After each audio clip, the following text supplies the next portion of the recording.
स्वागत। देख रहे हो प्रोग्राम गल्लां ते गीत। मैं हाँ वरुण कौर मान।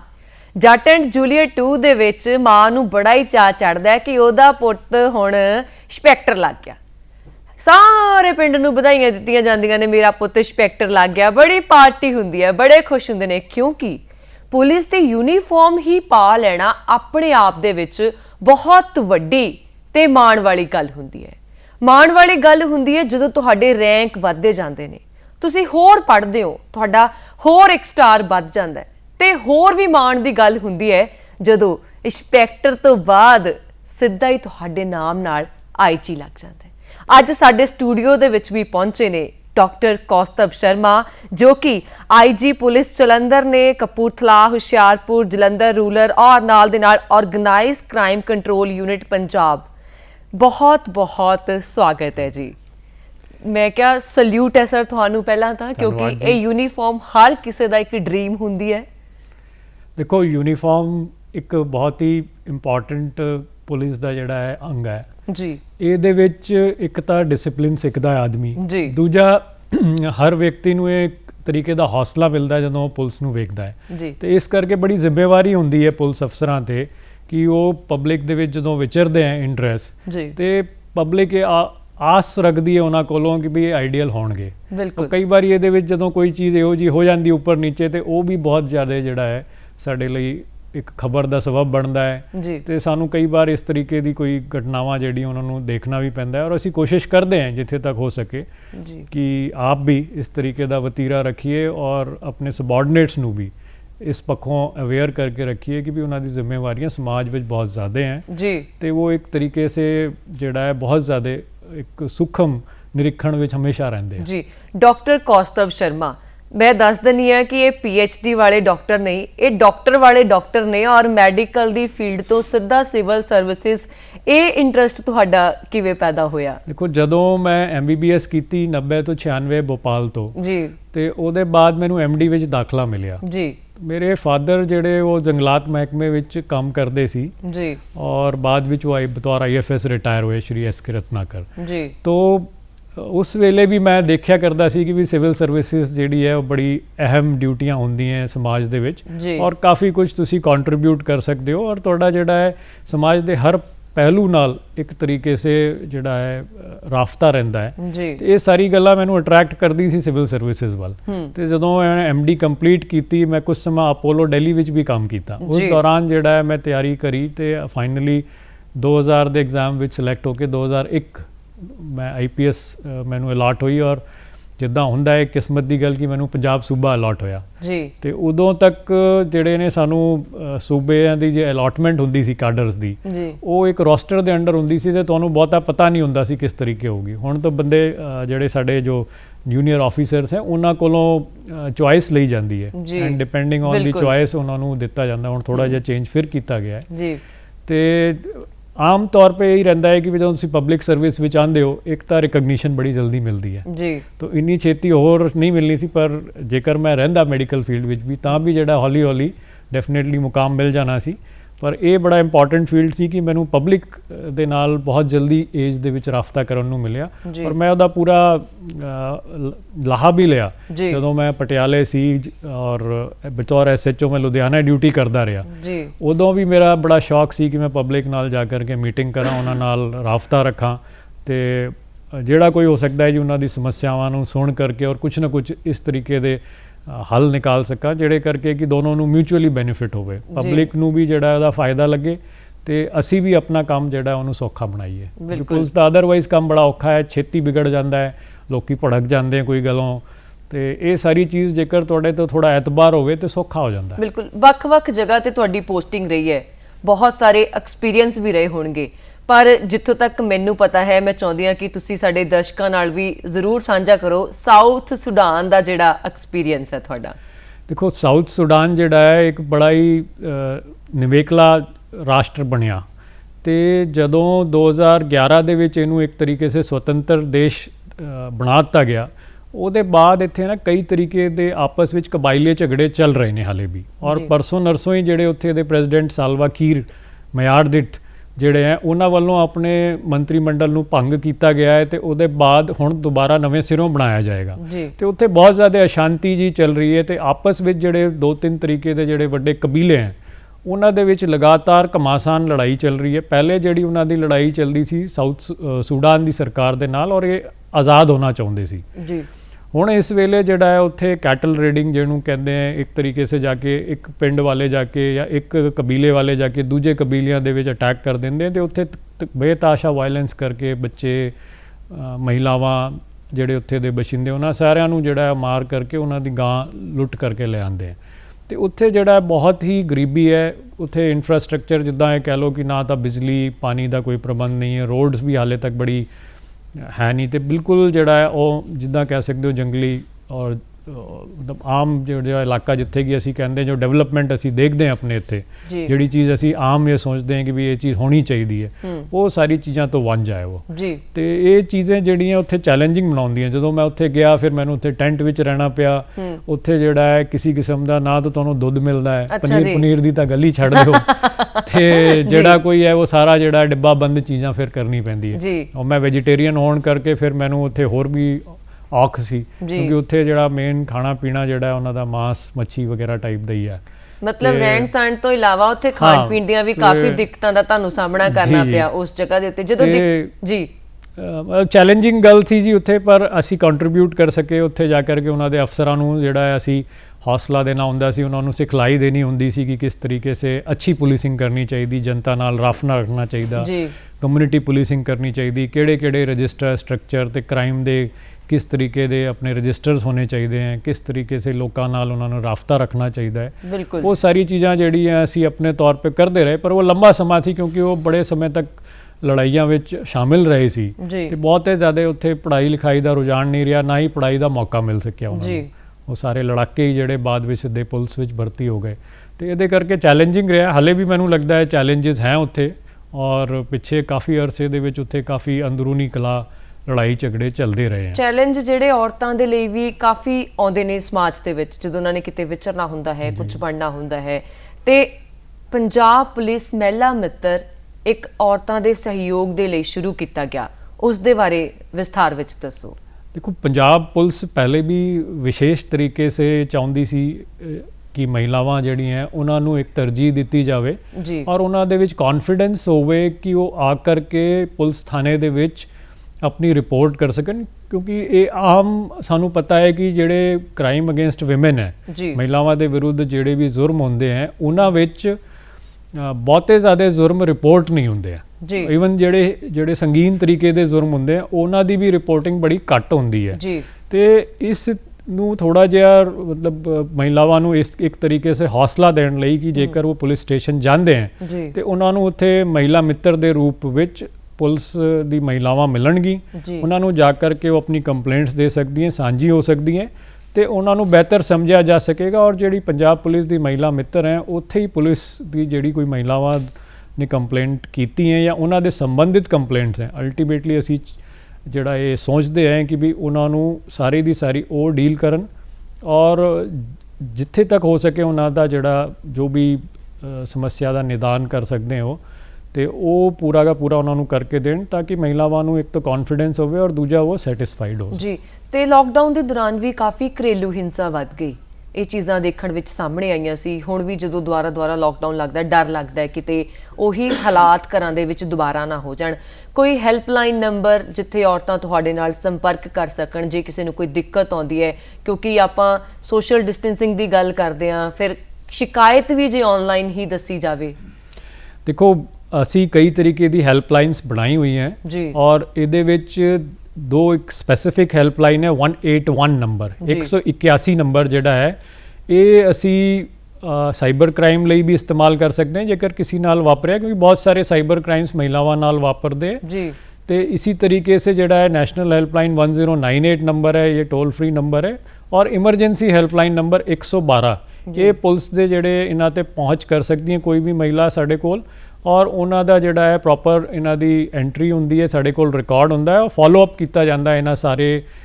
केसेस ਦੇ ਜਿਹੜੇ ਰਿਪੋਰਟ ਹੁੰਦੇ ਹੈ ਕਿ ਕੀ ਅੱਗੇ ਇਹਨਾਂ ਤੇ ਕਾਰਵਾਈ ਹੋਈ ਔਰ ਕਿਸ ਤਰੀਕੇ ਸੇ ਇਹਨਾਂ ਦਾ ਜਿਹੜਾ ਹੈ ਸਮਾਧਾਨ ਕੀਤਾ ਗਿਆ ਜੀ। ਜਿਹੜਾ 1098 ਹੈ ਉਹ ਨੈਸ਼ਨਲ ਨੰਬਰ ਹੈ ਔਰ ਪੰਜਾਬ ਦੇ ਲਈ 112 ਜਿਹੜਾ ਹੈ, ਕੋਈ ਵੀ ਕ੍ਰਾਈਮ ਦੀ ਗੱਲ ਹੋਈ ਹੈ ਨਾ, ਕੋਈ ਵੀ ਕ੍ਰਾਈਮ ਹੋਵੇ ਆਨਲਾਈਨ ਤੇ ਉਹ ਵੀ ਇਸ ਨੰਬਰ ਦੇ ਉੱਤੇ ਤੁਸੀਂ ਆਪਣੀ ਕੰਪਲੇਂਟ ਲਿਖਾ ਸਕਦੇ ਹੋ। ਪ੍ਰਾਇਮਰਲੀ ਜਿਹੜੇ 181 ਨੰਬਰ ਹੈ ਇਹ ਅਸੀਂ ਇੱਥੇ ਐਕਟੀਵੇਟ ਕਰ ਦਿੱਤਾ ਹੈ ਜੀ, ਔਰ 112 ਜਿਹੜਾ ਹੈ ਇਹਦੇ ਲਈ ਕੋਈ ਵੀ ਕਿਸੇ ਕਿਸਮ ਦੀ ਵੀ ਐਮਰਜੈਂਸੀ ਹੈ ਤੇ ਤੁਸੀਂ ਉਹਦੇ ਤੇ ਪਹੁੰਚ ਕਰ ਸਕਦੇ ਹੋ ਜੀ। ਤੇ ਇਹਦੇ ਇਲਾਵਾ ਜਿਹੜਾ ਹੈ ਨੈਸ਼ਨਲ ਸਾਈਬਰ ਕ੍ਰਾਈਮ ਪੋਰਟਲ ਹੈ, ਅਗਰ ਕਿਸੇ ਨੂੰ ਜਿਹੜਾ ਇਸ ਤਰੀਕੇ ਦੀ ਕੋਈ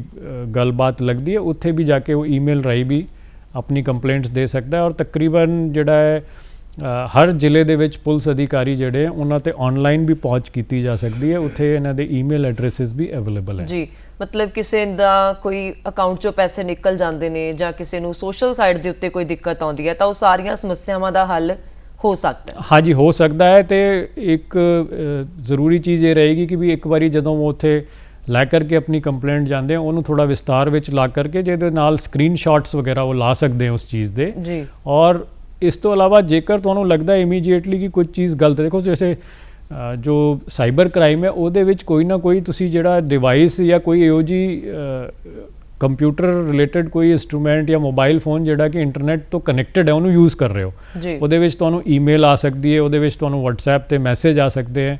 ਉਹਦੇ ਵਿੱਚ ਕਿਸੇ ਵੀ ਕਿਸਮ ਦੀ SMS ਆ ਸਕਦੀ ਹੈ, ਕਾਲਸ ਵੀ ਆਉਂਦੀ ਹੈ ਤੇ ਇਹ ਸਾਰੀ ਚੀਜ਼ਾਂ ਜਿਹੜੀਆਂ ਤੁਹਾਡੀ ਨਿੱਜੀ ਜਾਣਕਾਰੀ ਨੂੰ ਲੈਣ ਲਈ ਕੀਤੀ ਜਾਂਦੀਆਂ ਤਾਂ ਕਿ ਜਿਹੜਾ ਹੈ ਤੁਹਾਡੇ ਅਕਾਊਂਟ ਤੱਕ ਐਕਸੈਸ ਹੋ ਸਕੇ, ਉਹਦੇ ਤੱਕ ਪਹੁੰਚ ਜੇਕਰ ਹੋ ਜਾਂਦੀ ਹੈ ਉਹਨਾਂ ਦੀ, ਉਹਨਾਂ ਨੂੰ ਪਤਾ ਚੱਲ ਜਾਂਦਾ ਹੈ ਕਿ ਤੁਹਾਡਾ ਜਿਹੜਾ ਹੈ ਕਾਰਡ ਦਾ ਜਿਹੜਾ ਮੇਨ ਨੰਬਰ ਕੀ ਹੈ, ਤੁਹਾਡਾ ਡੇਟ ਆਫ ਬਰਥ ਕੀ ਹੈ, ਤੁਹਾਡੇ ਉਹਦੀ ਜਿਹੜੀ ਐਕਸਪਾਇਰੀ ਡੇਟ ਕੀ ਹੈ ਕਾਰਡ ਦੀ, ਉਹਦੇ ਵਿੱਚ ਇੱਕ ਪਿੱਛੇ 3 ਡਿਜਿਟ ਦਾ ਨੰਬਰ ਹੁੰਦਾ ਜਿਹਨੂੰ CVV ਨੰਬਰ ਕਹਿੰਦੇ ਆ। ਮੋਸਟਲੀ ਜਿਹੜੇ ਜੋ ਸਾਈਬਰ ਕ੍ਰਿਮੀਨਲਸ ਹੈ ਉਹ ਕੋਸ਼ਿਸ਼ ਕਰਦੇ ਆ ਕਿ ਬਜ਼ੁਰਗ ਔਰਤਾਂ ਮਹਿਲਾਵਾਂ ਨੂੰ ਟਾਰਗੇਟ ਕੀਤਾ ਜਾਵੇ ਤੇ ਆ ਜਿਹੜੇ 2-3 ਤਰੀਕੇ ਦੇ ਉਹ ਨੰਬਰਸ ਜਾਣਨਾ ਚਾਹੁੰਦੇ ਆ ਉਹ, ਤੇ ਜਿਹੜੇ ਨਿੱਜੀ ਜਾਣਕਾਰੀ ਮਿਲ ਜਾਂਦੀ ਹੈ ਕਈ ਵਾਰ ਉਹ ਲਿੰਕਸ ਵੀ ਭੇਜ ਦਿੰਦੇ ਆ, ਉਹਨਾਂ ਤੇ ਜਦੋਂ ਤੁਸੀਂ ਕਲਿੱਕ ਕਰਦੇ ਹੋ ਤੁਹਾਡੇ ਖਾਤੇ ਵਿੱਚੋਂ ਪੈਸੇ ਨਿਕਲਣੇ ਸ਼ੁਰੂ ਹੋ ਜਾਂਦੇ। ਜੇਕਰ ਤੁਹਾਡਾ ਖਾਤਾ ਕੋਈ SMS ਅਲਰਟ ਨਾਲ ਲਿੰਕ ਨਹੀਂ ਹੈ ਤੇ ਕਈ ਵਾਰੀ ਤੁਹਾਨੂੰ ਪਤਾ ਹੀ ਨਹੀਂ ਚੱਲਦਾ ਔਰ ਕਾਫੀ ਲੇਟ ਪਤਾ ਚੱਲਦਾ ਹੈ ਤੇ ਇਹੋ ਜਿਹੀ ਹਾਲਾਤਾਂ ਦੇ ਵਿੱਚ ਜ਼ਰੂਰੀ ਇਹ ਹੁੰਦਾ ਹੈ ਕਿ ਜਦੋਂ ਤੁਹਾਡੇ ਪੈਸੇ ਨਿਕਲਦੇ ਹੈ ਹਰ ਜਿਹੜਾ ਬੈਂਕ ਹੈ ਉਹਦਾ ਇੱਕ ਹੌਟ ਲਿਸਟਿੰਗ ਦੇ ਲਈ ਉਹਨਾਂ ਨੇ ਹੈਲਪਲਾਈਨ ਨੰਬਰ ਦਿੱਤਾ ਹੁੰਦਾ ਹੈ, ਉਹ ਤੁਹਾਡੇ ਕੋਲ ਲਿਖਿਆ ਹੋਣਾ ਚਾਹੀਏ, ਉਸੇ ਵੇਲੇ ਇਮੀਡੀਏਟਲੀ ਕਾਲ ਕਰਕੇ ਔਰ ਆਪਣਾ ਕਾਰਡ ਜਿਹੜਾ ਹੈ ਉਹਨੂੰ ਹੌਟ ਲਿਸਟ ਕਰਾ ਦੇਵੋ ਤੇ ਅਗਰ ਜੇਕਰ ਲੱਗਦਾ ਹੈ ਤੁਹਾਨੂੰ ਕਿ ਵੀ ਪਾਸਵਰਡ ਚੇਂਜ ਕਰਨਾ ਹੈ ਤੇ ਇਮੀਡੀਏਟਲੀ ਪਾਸਵਰਡ ਚੇਂਜ ਕਰਕੇ ਔਰ ਉੱਥੇ ਕੋਸ਼ਿਸ਼ ਕਰੋ ਕਿ ਵੀ ਅਕਾਊਂਟ ਦੇ ਵਿੱਚ ਜੋ ਵੀ ਇਮੀਡੀਏਟ ਐਕਸ਼ਨ ਬਣਦਾ ਉਹ ਆਪਾਂ ਲੈ ਲਈਏ ਤਾਂ ਕਿ ਹੋਰ ਨੁਕਸਾਨ ਹੋਣ ਤੋਂ ਰੁਕ ਸਕੇ। ਇੱਕ ਚੀਜ਼ ਮੈਨੂੰ ਬੜੀ ਹਾਸੋਹੀਣੀ ਲੱਗਦੀ ਹੁੰਦੀ ਹੈ, ਕਈ ਲੋਕਾਂ ਨੂੰ ਫੋਨ ਆਉਂਦਾ ਹੈ ਤੇ ਉਹ ਕਹਿ ਦਿੰਦੇ ਨੇ ਜੀ ਅਸੀਂ ਤੁਹਾਡੀ ਬੈਂਕ ਤੋਂ ਬੋਲ ਰਹੇ ਹਾਂ, ਆਪਣਾ ਅਕਾਊਂਟ ਨੰਬਰ ਦੱਸ ਦਿਓ। ਕਮਾਲ ਦੀ ਗੱਲ ਇਹ ਹੈ ਕਿ ਤੁਹਾਡੀ ਬੈਂਕ ਕੋਲ ਹੀ ਤੁਹਾਡਾ ਅਕਾਊਂਟ ਨੰਬਰ ਨਹੀਂ ਹੋਣਾ ਤੇ ਕਿਹਦੇ ਕੋਲ ਹੋਣਾ, ਫਿਰ ਵੀ ਲੋਕੀ ਦੱਸ ਦਿੰਦੇ ਨੇ। ਤੇ ਜਦੋਂ ਪੰਜਾਬ ਪੁਲਿਸ ਦੀ ਗੱਲ ਹੁੰਦੀ ਹੈ ਜਾਂ ਸਾਡੇ ਸਿਵਲ ਸਰਵਿਸਿਜ਼ ਦੀ ਗੱਲ ਹੁੰਦੀ ਹੈ, ਸਮਾਜ ਦੀ ਹਰ ਬੁਰਾਈ ਨੂੰ ਖਤਮ ਕਰਨ ਦੇ ਲਈ ਸਾਡੇ ਜਿਹੜੇ ਨੌਜਵਾਨ ਯੋਧੇ ਨੇ ਉਹ ਸਾਹਮਣੇ ਆਉਂਦੇ ਨੇ। ਖਾਸ ਤੌਰ ਤੇ ਨਸ਼ੇ ਦੀ ਕਾਫੀ ਗੱਲ ਚੱਲਦੀ ਹੈ ਤੇ ਪੰਜਾਬ ਪੁਲਿਸ ਨਸ਼ੇ ਦੇ ਲਈ ਕਾਫੀ ਕੰਮ ਵੀ ਕਰ ਰਹੀ ਹੈ, ਜਿਹਦੇ ਲਈ ਸਪਾਂਸਰਡ ਪ੍ਰੋਗਰਾਮ ਚੱਲ ਰਹੇ ਨੇ ਨਸ਼ਾ ਛਡਾਊ ਕੇਂਦਰਾਂ ਦੇ ਉੱਤੇ। ਉਹਦੇ ਬਾਰੇ ਵਿਸਥਾਰ ਵਿੱਚ ਸਾਡੇ ਦਰਸ਼ਕਾਂ ਨੂੰ ਜ਼ਰੂਰ ਦੱਸੋ, ਸਾਂਝਾ ਕਰੋ ਸਾਡੇ ਨਾਲ। ਦੇਖੋ, ਪੰਜਾਬ ਦੇ ਵਿੱਚ ਇੱਕ ਬਹੁਤ ਹੀ ਵੱਡਾ ਪ੍ਰੋਗਰਾਮ ਉਲੀਕਿਆ ਗਿਆ ਹੈ ਜਿਹਨੂੰ comprehensive action against drug abuse ਕਹਿੰਦੇ ਆ ਜੀ। ਔਰ ਇਸ ਪ੍ਰੋਗਰਾਮ ਦੇ ਤਹਿਤ ਜਿਹੜਾ ਹੈ ਇੱਕ ਤਰੀਕੇ ਸੇ ਜਿਹੜੇ ਸਾਡੇ ਨਸ਼ਾ ਛੁਡਾਊ ਕੇਂਦਰ ਨੇ ਤੇ ਇਹਦੇ ਇਲਾਵਾ ਜਿਹੜੇ ਸਾਡੇ ਜੋ ਡੀ ਐਡਿਕਸ਼ਨ ਸੈਂਟਰਸ ਤੋਂ ਇਲਾਵਾ ਸਾਡੇ ਜਿਹੜੇ ਪ੍ਰੀਵੈਂਟਿਵ ਪ੍ਰੋਗਰਾਮਸ ਹੈ ਜਿਹਨੂੰ ਐਂਟੀ ਡਰਗ ਕੈਂਪੇਨ ਕਹਿੰਦੇ ਪੂਰੇ ਪੰਜਾਬ ਦਾ, ਉਹਦਾ ਵੀ ਮੈਂ ਹਿੱਸਾ ਹਾਂ ਤੇ ਅਸੀਂ ਕਈ ਤਰੀਕੇ ਦੀ ਇਹਦੇ ਵਿੱਚ ਯੋਜਨਾਵਾਂ ਲਾਂਚ ਕੀਤੀਆਂ। ਇਹਦੇ ਇਲਾਵਾ ਸਕਿੱਲ ਡਿਵੈਲਪਮੈਂਟ ਤੇ ਐਮਪਲੋਇਮੈਂਟ ਜਨਰੇਸ਼ਨ, ਇਹ ਵੀ ਬੜਾ ਇੰਪੋਰਟੈਂਟ ਅਹਿਮ ਜਿਹੜਾ ਹੈ ਇੱਕ ਤਰੀਕੇ ਦਾ ਪ੍ਰੋਗਰਾਮ ਹੈ ਤਾਂ ਕਿ ਬੱਚੇ ਜਿਹੜੇ ਜੋ ਸਾਡੇ ਯੂਥ ਹੈ ਉਹ ਡਰੱਗਸ ਤੋਂ ਦੂਰ ਰਹਿਣ, ਉਹਨਾਂ ਨੂੰ ਜਿਹੜਾ ਹੈ ਪ੍ਰੋਪਰ ਐਜੂਕੇਸ਼ਨ ਮਿਲੇ, ਜਿਹੜੇ ਗਾਈਡੈਂਸ ਹੈ ਉਹ ਮਿਲ ਸਕੇ ਜੀ। ਇਹਦੇ ਵਿੱਚ ਇੱਕ ਇੰਪੋਰਟੈਂਟ ਪ੍ਰੋਗਰਾਮ ਜਿਹੜਾ ਮੈਂ ਆਪ ਬੜਾ ਇੰਟਰਸਟ ਲੈ ਕਰਕੇ ਔਰ ਫਰੀਦਕੋਟ ਰੇਂਜ ਵਿੱਚ ਸ਼ੁਰੂ ਕੀਤਾ ਸੀ ਔਰ ਮੈਨੂੰ ਐਂਟੀ ਡਰਗ ਕੈਂਪੇਨ ਜਿਹੜੀ ਕਮੇਟੀ ਹੈ ਉਹਦੇ ਵੱਲੋਂ ਆਥੋਰਾਈਜ਼ ਕੀਤਾ ਗਿਆ ਸੀ ਕਿ ਇਹਨੂੰ ਐਜ਼ ਪਾਇਲਟ ਚਲਾਇਆ ਜਾਵੇ ਤੇ ਅਸੀਂ ਮੋਗਾ ਤੇ ਮੁਕਤਸਰ, ਸ਼੍ਰੀ ਮੁਕਤਸਰ ਸਾਹਿਬ ਜ਼ਿਲ੍ਹਿਆਂ ਦੇ ਵਿੱਚ ਇੱਕ ਕਮਿਊਨਿਟੀ ਕੋਲੀਸ਼ਨ ਕਨਸੈਪਟ ਦੇ ਤਹਿਤ ਪ੍ਰੋਗਰਾਮ ਲਾਂਚ ਕੀਤਾ ਜੀ। ਉਹਦੇ ਵਿੱਚ ਏਮ ਇਹ ਰਹਿੰਦਾ ਹੈ ਕਿ ਵੀ ਜਦੋਂ ਤੁਸੀਂ ਦੋ ਤਰੀਕੇ ਦੇ ਇੰਟਰਵੈਂਸ਼ਨ ਕੀਤੇ ਜਾ ਸਕਦੇ ਹਨ ਡਰੱਗਸ ਨੂੰ ਰੋਕਣ ਜਾਂ ਉਹਨਾਂ ਨੂੰ ਯੂਥ ਨੂੰ, ਬੱਚਿਆਂ ਨੂੰ ਜਿਹੜੇ ਸਕੂਲ ਜਾਂਦੇ ਆ ਉਹਨਾਂ ਨੂੰ ਬਚਾਉਣ ਲਈ ਡਰੱਗਸ ਤੋਂ। ਇੱਕ ਤਾਂ ਇਹ ਰਹਿੰਦਾ ਹੈ ਕਿ ਜਿੱਦਾਂ ਮੈਂ 50 ਬੱਚਿਆਂ ਨੂੰ ਜਾ ਕਰਕੇ ਲੈਕਚਰ ਕਰਾਵਾਂ ਜੀ ਤੇ ਜੇਕਰ ਮੈਂ ਲੈਕਚਰ ਕਰਦਾ ਤੇ ਉਹ ਐਕਸ਼ਨ ਜਿਹੜਾ ਹੈ ਉਹ 50 ਬੱਚਿਆਂ ਤੱਕ ਸੀਮਿਤ ਹੋ ਜਾਂਦਾ ਹੈ। ਉਹ ਬੱਚਿਆਂ ਨੂੰ ਗਿਆਨ ਮਿਲ ਜਾਂਦਾ ਹੈ, ਉਹਨਾਂ ਨੂੰ ਪਤਾ ਚੱਲ ਜਾਂਦਾ ਹੈ ਕਿ ਵੀ ਇਹ ਤਰੀਕੇ ਜਿਹੜੇ ਇਸਤੇਮਾਲ ਕਰਦੇ ਨੇ ਡਰੱਗਸ ਵਾਲੇ, ਇਹ ਸਾਡੇ ਲਈ ਰਿਸਕ ਫੈਕਟਰ ਹੈ। ਇਸ ਤਰੀਕੇ ਨਾਲ ਅਸੀਂ ਜਿਹੜਾ ਹੈ ਆਪਣਾ ਬਚਾਅ ਕਰ ਸਕਦੇ ਹਾਂ। ਔਰ ਉਹਨਾਂ ਦੇ ਟੀਚਰਸ ਨੂੰ ਵੀ ਅਸੀਂ ਟ੍ਰੇਨ ਕਰਦੇ ਪਏ under the ਡੈਪੋ and buddy programme, ਜਿਹੜੇ ਕਾਫੀ ਅਰਸੇ ਤੋਂ ਹੁਣ ਪੰਜਾਬ ਵਿੱਚ ਚੱਲ ਰਹੇ ਹਨ, ਤੇ ਉਹਨਾਂ ਦੀ ਕੈਪੈਸਿਟੀ ਬਿਲਡਿੰਗ ਵੀ ਸਾਥ ਹੀ ਸਾਥ ਕਰਨੀ ਹੁੰਦੀ ਹੈ। ਔਰ ਦੂਜਾ ਤਰੀਕਾ ਇਹ ਹੁੰਦਾ ਹੈ ਕਿ ਅਸੀਂ ਕਮਿਊਨਿਟੀ ਬੇਸਡ ਪ੍ਰੋਗਰਾਮ ਚਲਾਈਏ। ਉਹਦੇ ਵਿੱਚ এনवायरमेंटल ਜਿਹੜੇ ਫੈਕਟਰਸ ਹੈ, ਜਿਹਨੂੰ ਅਸੀਂ ਕਹਿੰਦੇ ਹਾਂ ਕਿ ਜੋ ਵਾਤਾਵਰਣ ਸਾਨੂੰ ਮਿਲਦਾ ਹੈ ਆਪਣੇ ਜਦੋਂ ਅਸੀਂ ਪਲ ਬੜ ਰਹੇ ਹੁੰਦੇ ਆ, ਉਹਦਾ ਇੱਕ ਬੜਾ ਰੋਲ ਹੁੰਦਾ ਹੈ ਉਹ ਬੰਦੇ ਦੀ ਜਿਹੜੀ ਸ਼ਖਸੀਅਤ ਨੂੰ ਢਾਲਣ ਵਿੱਚ, ਤੇ ਉਹਦਾ ਜਿਹੜਾ ਡਰੱਗਸ ਪ੍ਰਤੀ ਜੇਕਰ ਉਹਨੂੰ ਕੋਈ ਖਿੱਚ ਪੈਦਾ ਹੋ ਰਹੀ ਹੈ ਕਿਸੇ ਕਿਸਮ ਦੀ ਵੀ, ਤੇ ਉਹਦੇ ਡਿਟਰਮਾਈਨ ਕਰਨ ਵਿੱਚ। ਤੇ ਜਦੋਂ ਤੁਸੀਂ ਕੋਈ ਇਹੋ ਜਿਹੀ ਪਾਲਿਸੀ ਲੈਵਲ ਡਿਸੀਜਨ ਲੈਂਦੇ ਹੋ ਜਾਂ এনवायरमेंटल ਜਿਹੜੀ ਕੋਈ ਇੰਟਰਵੈਂਸ਼ਨ ਕਰਦੇ ਹੋ ਆਪਣੇ ਜਿਹੜੇ ਆਸ-ਪਾਸ ਆਂਢ ਗੁਆਂਢ ਦੇ ਵਿੱਚ ਉਹਨੂੰ ਸੁਧਾਰ ਕਰਨ ਲਈ, ਉਹਦੇ ਵਿੱਚ ਕਿਹੜੇ ਤੁਹਾਡੇ ਰਿਸਕ ਫੈਕਟਰ ਹੈ, ਜਿਹੜੇ ਕਿਹੜੇ ਜੋਖਿਮ ਜਿਹੜਾ ਹੈ ਤੁਹਾਨੂੰ ਲੱਗਦਾ ਹੈ ਬੱਚੇ ਨੂੰ ਝੇਲਣਾ ਪੈ ਰਿਹਾ। ਜਿੱਦਾਂ ਮੈਂ ਦੱਸਣਾ ਚਾਹੁੰਦਾ ਕਿ ਵੀ ਜੇਕਰ ਕੋਈ ਬੱਚਾ ਇਹੋ ਜਿਹੇ ਪਰਿਵਾਰ ਵਿੱਚ ਪੈਦਾ ਹੁੰਦਾ ਹੈ ਕਿ ਜਿੱਥੇ ਆਲਰੇਡੀ ਪੇਰੈਂਟਸ ਵਿੱਚੋਂ ਕੋਈ ਇੱਕ ਡਰੱਗਸ ਲੈ ਰਿਹਾ ਹੋਵੇ ਜਾਂ ਨਸ਼ੇ ਕਰਦਾ ਹੋਵੇ ਜਾਂ ਡਰਿੰਕ ਕਰਦੇ ਹੋਣ ਜਾਂ ਘਰੇਲੂ ਮਾਰਪੀਟ ਹੋਵੇ, ਤੇ ਇਹ ਚੀਜ਼ ਜਿਹੜੀ ਹੈ ਉਹਨੂੰ ਬੜਾ ਈਜ਼ੀ ਹੋ ਜਾਂਦਾ, ਉਹਨੂੰ ਲੱਗਦਾ ਹੈ ਕਿ ਵੀ ਇਹ ਜ਼ਿੰਦਗੀ ਦਾ ਹਿੱਸਾ ਹੈ, ਜਿਹੜਾ ਇਹ ਆਮ ਜਿਹੜੀ ਡਰਿੰਕਸ ਹੈ ਇਹਨੂੰ ਲੈਣਾ ਕੋਈ ਬੁਰੀ ਗੱਲ ਨਹੀਂ ਹੈ। ਤੇ ਹੋ ਸਕਦਾ ਹੈ ਉਹਨੂੰ ਅਰਲੀ ਏਜ ਵਿੱਚ ਕਿਤੇ ਮੌਕਾ ਮਿਲ ਜਾਏ ਔਰ ਉਹਦੇ ਵਿੱਚ ਉਹ ਚੋਰੀ ਛੁਪੇ ਉਹਦਾ ਇਸਤੇਮਾਲ ਕਰਨਾ ਸ਼ੁਰੂ ਕਰ ਦੇਵੇ, ਤੇ ਉਹਦੇ ਬਾਅਦ ਉਹਦਾ ਜਿਹੜਾ ਡਰ ਹੁੰਦਾ ਹੈ, ਇੱਕ ਤਰੀਕੇ ਦੇ ਭੈ ਹੁੰਦਾ ਹੈ ਕਿ ਵੀ ਜਿਹੜੀ ਇਹ ਮਾੜੀ ਚੀਜ਼ ਹੈ ਉਹ ਨਿਕਲ ਜਾਂਦਾ ਔਰ ਇਹ ਉਹਨੂੰ ਲੱਗਣ ਲੱਗਦਾ ਹੈ ਕਿ ਵੀ ਇਹ ਚੀਜ਼ ਜਿਹੜੀ ਹੈ ਕੋਈ ਬੁਰੀ ਨਹੀਂ ਹੈ। ਔਰ ਹੌਲੀ ਹੌਲੀ ਜਿਹੜਾ ਹੈ ਉਹ ਇਹੋ ਜਿਹੇ ਪੀਅਰ ਗਰੁੱਪ ਜਾਂ ਇਹੋ ਜਿਹੇ ਦੋਸਤਾਂ ਯਾਰਾਂ ਦੇ ਵਿੱਚ ਬੈਠਣਾ ਉੱਠਣਾ ਸ਼ੁਰੂ ਕਰ ਦਿੰਦਾ ਜਿਹੜੇ ਇਸ ਚੀਜ਼ ਨੂੰ ਇਸਤੇਮਾਲ ਕਰਦੇ ਆ, ਔਰ ਜਿਹੜਾ ਉਹਦੇ ਤੇ ਈਜ਼ੀ ਹੋ ਜਾਂਦਾ ਹੈ ਉਹਦੇ ਲਈ ਡਰੱਗਸ ਦੇ ਵੱਲ ਖਿੱਚ ਕੇ ਜਾਣਾ। ਸੋ ਕਈ ਚੀਜ਼ਾਂ ਅਸੀਂ ਕਹਿੰਦੇ ਹਾਂ ਕਿ ਜਿੱਦਾਂ ਸ਼ੁਰੂ ਵਿੱਚ ਹੁੰਦੀਆਂ, ਸਕੂਲ ਗੋਇੰਗ ਬੱਚੇ ਜਿਹੜੇ ਨੇ ਇਹ ਸੁੰਗਣ ਵਾਲੇ ਜਿਹੜੇ ਪ੍ਰੋਡਕਟਸ ਹੁੰਦੇ ਆ, ਫੈਵੀ ਬੌਂਡ ਹੁੰਦਾ ਹੈ ਜਾਂ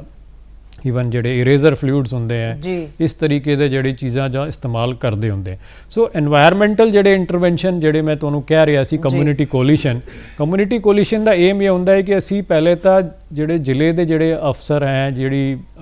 ਜੋ ਐਡਮਿਨਿਸਟ੍ਰੇਸ਼ਨ ਹੈ, ਜੋ ਪ੍ਰਬੰਧ ਹੈ, ਉਹ ਜਾ ਕਰਕੇ ਉਸ ਪਾਰਟਿਕੂਲਰ ਮੁਹੱਲੇ ਦੇ ਵਿੱਚ ਕੁਝ ਬੰਦਿਆਂ ਨੂੰ ਇਕੱਠਾ ਕਰੇ ਜਿਹੜੇ ਇਸ ਚੀਜ਼ ਵਿੱਚ ਇੰਟਰਸਟਿਡ ਹੈ, ਕੁਝ ਅਕਾਦਮਿਕ ਲੋਕਾਂ ਨੂੰ ਲਵੇ ਜਿੱਦਾਂ ਜਿਹੜੇ ਕੋਈ ਸਟੈਟਿਸਟਿਕਸ ਵਿੱਚੋਂ, ਸਾਈਕੋਲੋਜੀ ਸੋਸ਼ੀਓਲੋਜੀ ਬੈਕਗਰਾਊਂਡ ਦੇ, ਉਹਨਾਂ ਦੇ ਵਿੱਚ, ਔਰ ਜਿਹੜੇ ਉੱਥੇ ਦੇ ਸਕੂਲ ਹੈ, ਜਰਨਲਿਸਟ ਹੈ, ਵਕੀਲ ਹੈ, ਪੁਲਿਸ ਮਹਿਕਮਾ ਹੋਇਆ, और भी ਜਿਹੜੇ ਕੋਈ लगते हैं जी सानू वकील के अलावा ਜਿਹੜੇ ਕੋਈ भी उस जगह बिजनेसेस हो सकते हैं, यूथ ग्रुप्स हैं जी, इन्हां सारिਆਂ ਨੂੰ ਲੈ ਕਰਕੇ ਅਸੀਂ एक ग्रुप बना करके सबसे पहले अपने एरिया ਦੇ ਵਿੱਚ ਦੇਖੀਏ ਕਿ ਵੀ ਸਾਡੇ ਏਰੀਆ ਦੇ ਵਿੱਚ ਡਰੱਗਸ ਕਿਉਂ ਹੈ ਜੀ, ਕੀ ਕਾਰਨ ਹੈ, ਕਿਹੜੇ ਰਿਸਕ ਫੈਕਟਰ ਹੈ ਜਿਹੜੇ ਕਰਕੇ ਆ ਰਹੇ हैं, ਜਾਂ ਕਿਹੜੇ ਕਾਰਨ ਹੈ ਜਿਨ੍ਹਾਂ ਕਰਕੇ ਇੱਥੇ ਇਸਤੇਮਾਲ ਹੋ ਪਾ ਰਿਹਾ ਜਾਂ ਮਿਲ ਰਿਹਾ ਹੈ ਜੀ। और एक कम्युनिटी नॉर्मली 1.5 से 2 ਲੱਖ ਦੀ अगर ਅਸੀਂ टोटल टारगेट करते हैं जी, तो ये 6 महीने ये प्रोग्राम इंप्लीमेंट करके असी दोबारा सर्वे करना होंदा है। एक बेसलाइन सर्वे करिए पहले, ताई मैं क्या अकादमिक जेड़े जो टीचर्स हैं या इंस्टीट्यूशन है वो शामिल होने चाहिए ताकि वो असैसमेंट कर सकें। और 6 महीने जो असी इंप्लीमेंट कर दिता एक प्रोग्राम वो ये हो सकता है जोड़ा कोई पार्क है जोड़ा उस वेले जोड़ा खराब होया पिया है वो बच्चे जा करके इस्तेमाल कर रहे हो, स्निफिंग कर रहे हो, या ਜਿਹੜੇ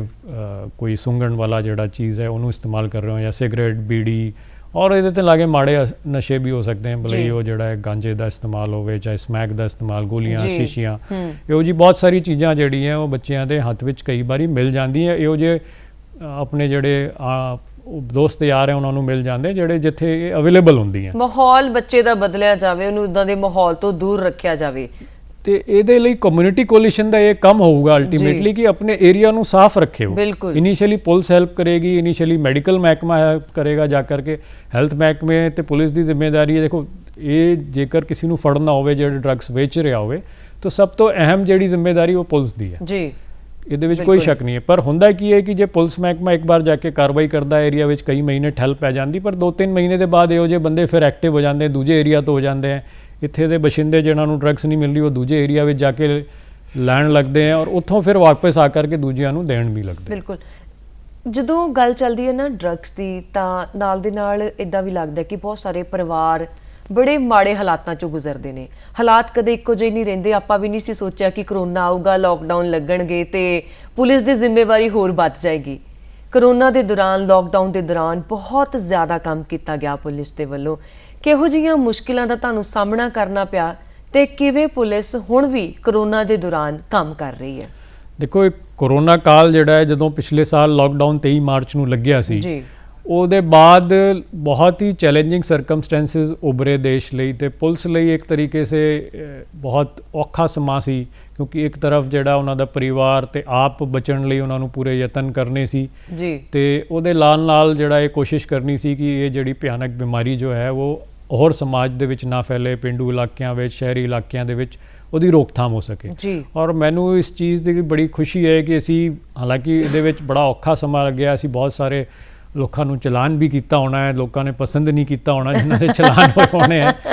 ਪਰ ਇਹੋ ਜਿਹੀ ਗੱਲ ਹੈ ਕਿ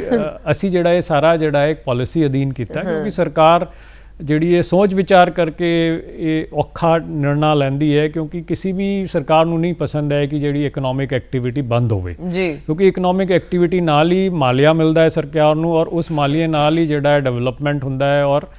ਸਾਡੀ ਜਿਹੜੀ ਤਨਖਾਹਾਂ ਹੈ ਸਰਕਾਰੀ ਕਰਮਚਾਰੀਆਂ ਦੀ ਜਾਂ ਜਿਹੜੇ ਵੀ ਕੋਈ ਹੋਰ ਕੰਮ ਕਰਨੇ ਹੁੰਦੇ ਆ ਬੇਸਿਕ, ਉਹ ਸਾਰੇ ਦੇ ਸਾਰੇ ਉਹ ਮਾਲੀਏ ਨਾਲ ਹੀ ਚੱਲਦੇ ਆ। ਬਿਲਕੁਲ। ਸੋ ਕੋਈ ਵੀ ਸਰਕਾਰ ਇਹੋ ਜਿਹੀ ਚੀਜ਼ ਨਹੀਂ ਚਾਹੁੰਦੀ ਹੈ ਕਿ ਵੀ ਲੋਕਡਾਊਨ ਹੋਵੇ ਜਿਹੜੇ ਕਰਕੇ ਕਿ ਇਕਨੋਮਿਕ ਹਾਰਡਸ਼ਿਪਸ ਲੋਕਾਂ ਨੂੰ ਆਵੇ। ਅਬ ਇਹ ਤਾਂ ਜਿਹੜੀ ਹੈ ਸਾਰਿਆਂ ਨੂੰ ਪਤਾ ਹੀ ਹੈ ਕਿ ਵੀ ਜਿਹੜੇ ਦਿਹਾੜੀਦਾਰ ਹੈ ਸਾਡੇ, ਜਿਹੜੇ ਸਬਜ਼ੀ ਵੇਚਦੇ ਹੈ ਜਾਂ ਹੋਰ ਵੀ ਜਿਹੜੇ ਡੇ ਟੂ ਡੇ ਕੰਮ ਕਰਦੇ ਆ, ਜੇ ਲਾਕਡਾਊਨ ਹੁੰਦਾ ਹੈ ਤਾਂ ਉਹਨਾਂ ਦੇ ਲਈ ਬਹੁਤ ਹੀ ਔਖਾ ਸਮਾਂ ਆ ਜਾਂਦਾ ਹੈ, ਕਿਉਂਕਿ ਉਹਨਾਂ ਨੂੰ ਇੱਕ ਤਾਂ ਆਪਣਾ ਜਿਹੜਾ ਕੰਮਕਾਜ ਹੈ ਉਹ ਨਹੀਂ ਕਰਨ ਨੂੰ ਮਿਲਦਾ ਹੈ ਤੇ ਦੂਜਾ ਜਿਹੜਾ ਹੈ ਉਹਨਾਂ ਨੂੰ ਆਪਣੀ ਰੋਜੀ ਰੋਟੀ ਚਲਾਉਣੀ ਬੜੀ ਔਖੀ ਹੈ। ਤੇ ਪਿਛਲੇ ਸਮੇਂ ਜਿਹੜਾ ਜਦੋਂ ਪਹਿਲਾ ਲਾਕਡਾਊਨ ਹੋਇਆ, ਪੰਜਾਬ ਪੁਲਿਸ ਨੇ ਬੜੇ ਸਾਰੇ ਸਮਾਜਿਕ ਜਥੇਬੰਦੀਆਂ ਨੂੰ ਨਾਲ ਲੈ ਕਰਕੇ ਔਰ ਕਾਫੀ ਜਿਹੜਾ ਇਹਦੇ ਵਿੱਚ ਯੋਗਦਾਨ ਪਾਇਆ, ਜਿਹੜੇ ਮਾਈਗਰੈਂਟ ਲੇਬਰਰਸ ਸੀ ਉਹਨਾਂ ਦੀ ਹੈਲਪ ਕੀਤੀ, ਕੈਂਪਸ ਲਗਾਏ ਤੇ ਜਿੱਥੇ ਤੱਕ ਹੋ ਸਕਦਾ ਹੈ ਜੀ ਅਸੀਂ ਆਪਣਾ ਮਤਲਬ ਕਾਫੀ ਹੱਦ ਤੱਕ ਕੰਟਰੋਲ ਕਰਨ ਵਿੱਚ ਸਫਲ ਹੋਏ ਸੀ। ਇੱਕ ਵਾਰੀ ਤਾਂ ਹੁਣ ਲੱਗ ਰਿਹਾ ਸੀ 2-3 ਮਹੀਨੇ ਪਹਿਲੇ ਤੱਕ ਕਿ ਕਾਫੀ ਜਿਹੜਾ ਹੈ ਕੰਟਰੋਲ ਆ ਗਿਆ ਹੈ ਤੇ ਲੋਕੀ ਵੀ ਜਿਹੜੇ ਇਹਦੇ ਤੇ ਰਿਲੈਕਸ ਹੋ ਗਏ। ਹਾਲਾਂਕਿ ਅਸੀਂ ਲਗਾਤਾਰ ਕੋਸ਼ਿਸ਼ ਵਿੱਚ ਰਹੇ, ਪਰ ਜਿੱਦਾਂ ਹੁੰਦਾ ਹੈ ਜੀ ਥੋੜਾ ਸਾ ਪਬਲਿਕ ਸਹਿਯੋਗ ਮਿਲਣਾ ਹੁੰਦਾ ਹੈ ਔਰ ਜਿੱਦਾਂ ਜੇ ਤੁਸੀਂ ਤੁਹਾਡੀ ਕੈਪੈਸਿਟੀ 100 ਬੰਦਿਆਂ ਨੂੰ ਚਲਾਨ ਕਰਨ ਦੀ ਔਰ 5000 ਬੰਦਾ ਜਿਹੜਾ ਬਿਨਾਂ ਮਾਸਕ ਤੇ ਹੈ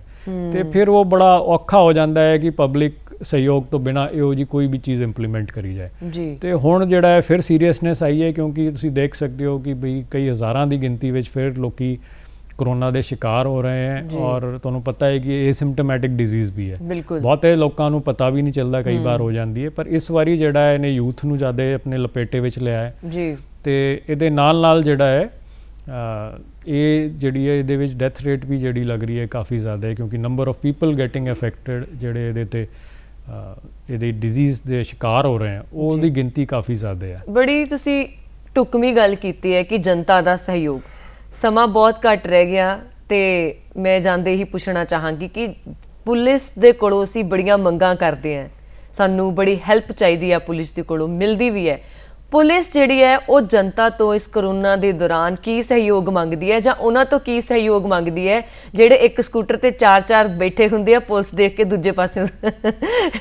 ਸਕੂਟਰ ਕੱਢਣ ਦੀ ਕੋਸ਼ਿਸ਼ ਕਰਦੇ ਆ, ਉਹਨਾਂ ਤੋਂ ਪੁਲਿਸ ਕੀ ਸਹਿਯੋਗ ਮੰਗਦੀ ਹੈ? ਦੇਖੋ ਗੱਲ ਇਹ ਹੈ ਕਿ ਪੁਲਿਸ ਜਿਹੜਾ ਹੈ ਇਹ ਆਮ ਪਬਲਿਕ ਦਾ ਅੰਗ ਹੈ ਤੇ ਪੁਲਿਸ ਵਿੱਚ ਹੀ ਜਿਹੜੀ ਹੈ ਪਬਲਿਕ ਹੈ, ਪਬਲਿਕ ਵਿੱਚ ਹੀ ਬੇਸਿਕਲੀ ਜਿਹੜਾ ਹੈ ਪੁਲਿਸ ਹੈ ਜੀ। ਤੇ ਇਹ ਤਾਂ ਸਾਡਾ ਨਿਰਣਾ ਹੈ ਕਿ ਵੀ ਅਸੀਂ ਕਿਸ ਤਰੀਕੇ ਦਾ ਆਪਣਾ ਸਮਾਜ ਬਣਾਉਣਾ ਚਾਹੁੰਦੇ ਹਾਂ। ਜੇ ਅਸੀਂ ਸੋਚੀਏ ਕਿ ਵੀ ਸਾਰਾ ਕੰਮ ਪੁਲਿਸ ਦਾ ਹੈ, ਜੇ ਟ੍ਰੈਫਿਕ ਦੇ ਨਿਯਮ ਦੀ ਪਾਲਣਾ ਹੋਵੇ, ਚਾਹੇ ਝਗੜੇ ਹੋਵੇ, ਚਾਹੇ ਜਿਹੜਾ ਹੈ ਆਮ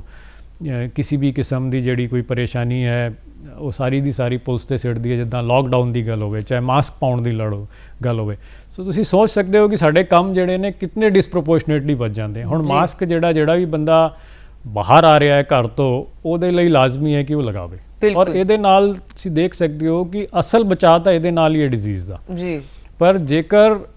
ਵੱਡੇ ਜਿਹੜੇ ਜੇ ਇਸ ਸ਼ਹਿਰ ਦੇ ਵਿੱਚ ਹੀ ਦੇਖੀਏ ਲੱਖਾਂ ਵਿੱਚ ਹੈ, 5 ਲੱਖ 10 ਲੱਖ ਬੰਦਾ, ਜੇਕਰ ਅਸੀਂ ਲਾਕਡਾਊਨ ਪੂਰੀ ਤਰ੍ਹਾਂ ਨਹੀਂ ਲਾਇਆ, ਹੁਣ ਸਵੇਰੇ 9 ਤੋਂ ਲੈ ਕਰਕੇ 3 ਵਜੇ ਤੱਕ ਸਾਰੀ ਦੁਕਾਨਾਂ ਖੁੱਲੀਆਂ ਨੇ ਜੀ, ਤੇ ਇਹੋ ਜਿਹੇ ਹਾਲਾਤ ਦੇ ਵਿੱਚ ਜੇਕਰ ਹਰ ਬੰਦੇ ਨੂੰ ਜਾ ਕਰਕੇ ਅਸੀਂ ਫਿਰ ਚਲਾਨ ਕਰਨਾ ਹੋਵੇ, ਰੋਕਣਾ ਹੋਵੇ, ਟੋਕਣਾ ਹੋਵੇ, ਤੇ ਇਹ it is impossible task for the police, ਕਿਉਂਕਿ ਇਹ ਤਾਂ ਨਾ we can do symbolic thing ਜਿਹੜੇ ਕਿ ਬੰਦੇ ਪਾਲਣਾ ਨਹੀਂ ਕਰਦੇ ਲਾਅ ਦੀ। पर आम तौर पे ਜਿਹੜੇ ਲੋਕ ਹੈ ਉਹਨਾਂ ਕੋਲੋਂ ਸਹਿਯੋਗ ਦੀ ਆਸ ਰੱਖਦੇ ਹੈ ਕਿ ਵੀ ਇਹ ਸਾਰਿਆਂ ਦੇ ਲਈ ਬਿਹਤਰੀ ਵਿੱਚ ਹੈ ਕਿ ਇਹ ਬਿਮਾਰੀ ਇਸ ਵੇਲੇ ਹਾਲੇ ਵੀ ਪੀਕ ਤੇ ਆ ਰਹੀ ਹੈ ਤੇ ਜੇਕਰ ਇਸ ਨੂੰ ਨੀਚੇ ਲਾਣਾ ਹੈ ਜਿੱਦਾਂ ਅਸੀਂ ਕਹਿੰਦੇ ਬੈਂਡਿੰਗ ਦੀ ਕਰਵ ਤੇ ਉਹਦੇ ਲਈ ਬਹੁਤ ਜ਼ਰੂਰੀ ਹੈ ਕਿ ਅਸੀਂ